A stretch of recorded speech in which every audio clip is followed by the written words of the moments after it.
O que é o conhecimento? O conhecimento é uma forma de apreensão da realidade. Os seres humanos vivem com outras espécies da natureza, mais diferentes delas. Criam para si representações da realidade. Essas representações fundamentam-se nos sentimentos e na representação, na memória, na imaginação e no intelectual, na ideia de aparência da realidade, na ideia de verdade ou falsidade. A partir desses modos, os indivíduos interiorizam o mundo e aprendem a realidade, e na consciência criam código e interpretação de tudo que existe ou pode pensar.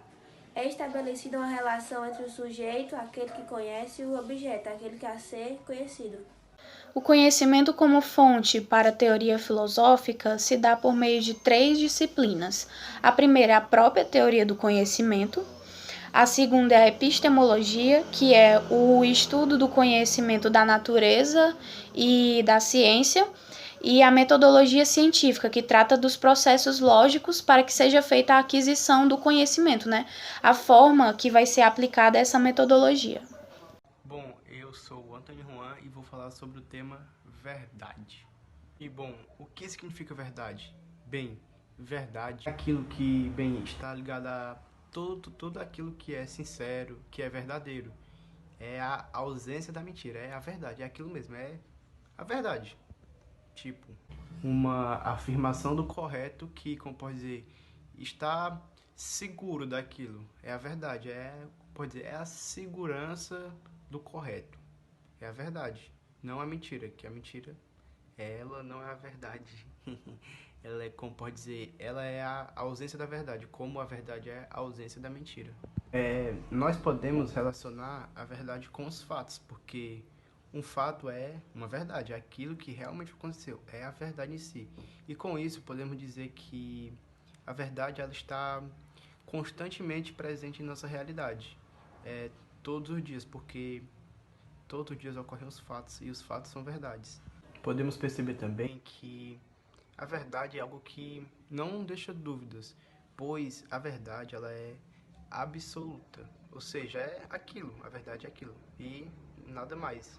Um exemplo que eu posso citar é como, por exemplo, as pessoas às vezes falam a verdade sem temer que é mentira ou não, que outra pessoa vá discordar. Por quê? Porque é verdade. E se aquilo de fato ocorreu, ela não vai temer, pois ela está falando a verdade, entende? A verdade ela pode ser estabelecida por um sistema de valores. E é nesse sistema de valores ele vai passar por um conjunto ético e moral. E esse conjunto ético e moral ele vai constituir a verdade de um grupo. Então pode ser uma civilização, pode ser uma família ou até mesmo um indivíduo. E é a partir daí que vai surgir o relativismo moral, que é como se encontra a verdade daquele grupo. Por exemplo, a morte de crianças nos grupos indígenas, que para alguns pode não ser aceito, mas para aquele grupo é o relativismo moral, é a verdade que aquele grupo se encontra. Então a gente pode perceber que o relativismo moral ele vai apresentar princípios e valores naquele grupo. Bem, sobre dogmatismo. O dogmatismo vem da palavra dogma, que significa verdade inquestionável. Nesse caso que eu estou falando,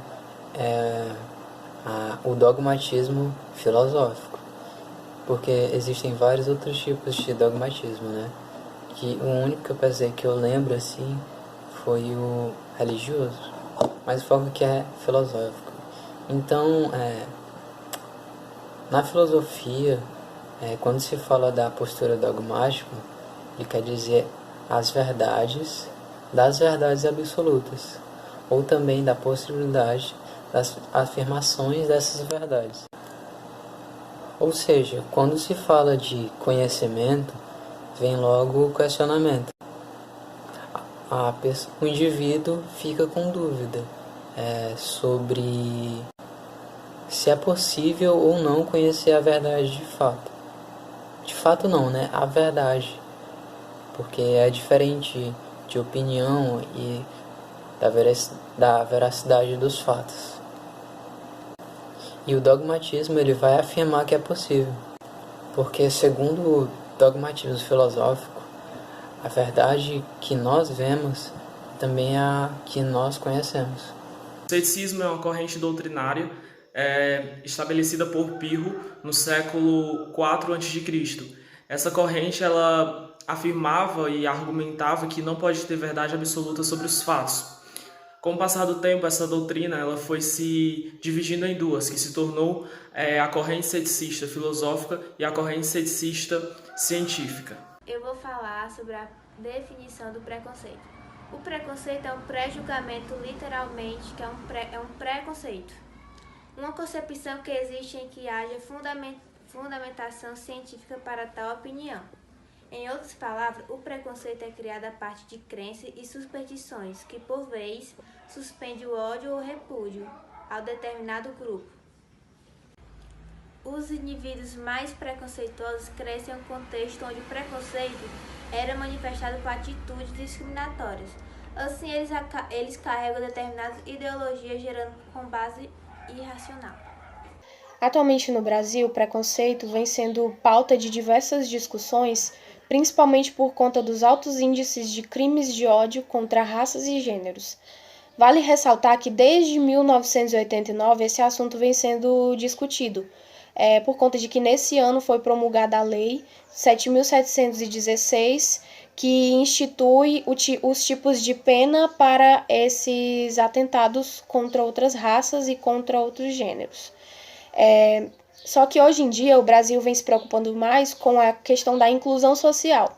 Isso a gente pode ver com o sistema de cotas nas faculdades, as cotas para negros e para as pessoas mais desfavorecidas, que busca fazer com que a pluralidade social, a pluralidade cultural seja mais valorizada. Bom, eu sou Antônio Juan e vou falar sobre o tema discriminação. Bom, a discriminação são atitudes que prejudicam sujeitos de determinados grupos sociais que resultam em processos sociais que molestam pessoas desses grupos.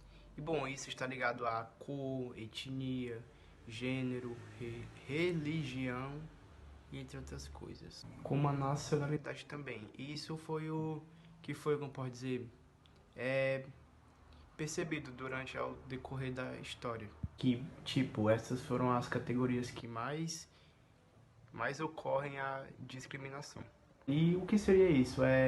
Como pode dizer, a discriminação as pessoas que fazem isso, elas tratam essas pessoas que são diferentes delas de um modo injusto ou diferente, só por ser daquele jeito. Eu tenho uma determinada religião, só que aquela pessoa não gosta, ela vai me tratar diferente só porque eu sou daquela religião, entendeu? Ou então por causa da minha cor, por exemplo. A discriminação ela vai levar à diferenciação injusta. E essa diferenciação injusta ela vai ter uma base, que vai ser um indivíduo que ele vai pertencer a uma categoria.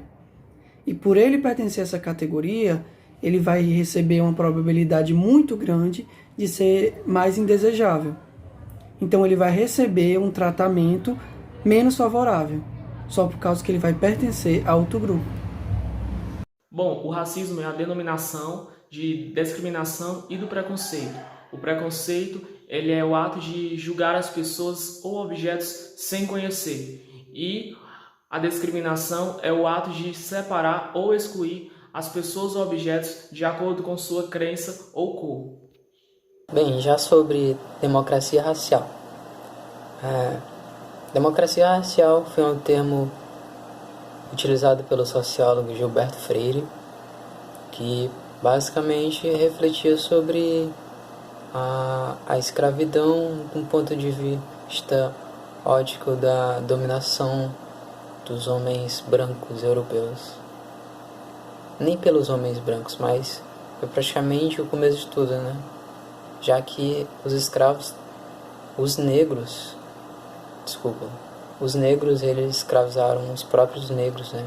O senhor de escravos, como exemplo. Mas o que o Gilberto Freire quer dizer com esse termo e o Gilberto Freire ele quis dizer que a condição do escravo era muito ligada a articulações através de relatos e dados, com relatos e dados, aliás, de onde os escravos viviam, em situações diferentes do trabalho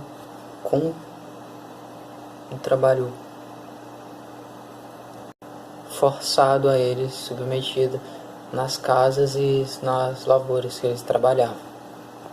Eu esqueci de falar que é um mito, né, a democracia racial, mas ela, assim, agora falando sem enrolar, ela seria a difusão dos direitos para as pessoas negras, que a maioria dos negros, né, possuem um atraso, assim, de qualidade de vida, né, por conta da escravidão, em comparação com o resto da sociedade, né, que já era bem mais desenvolvida. Então, como a África teve todo esse processo de escravidão na época colonialista de vários países da Europa, né, então acabou atrasando demais essas pessoas. E eu acho que é por isso que a gente vê muita miséria na África hoje em dia, né? Deve ser, com certeza, um dos principais fatores. Agora, voltando ao que o Gilberto Freire quis dizer, só para encerrar.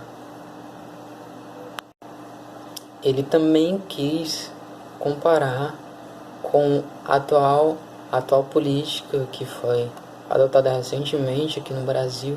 Recentemente, assim, comparação com a história do Brasil todo em geral, que é o sistema de cotas.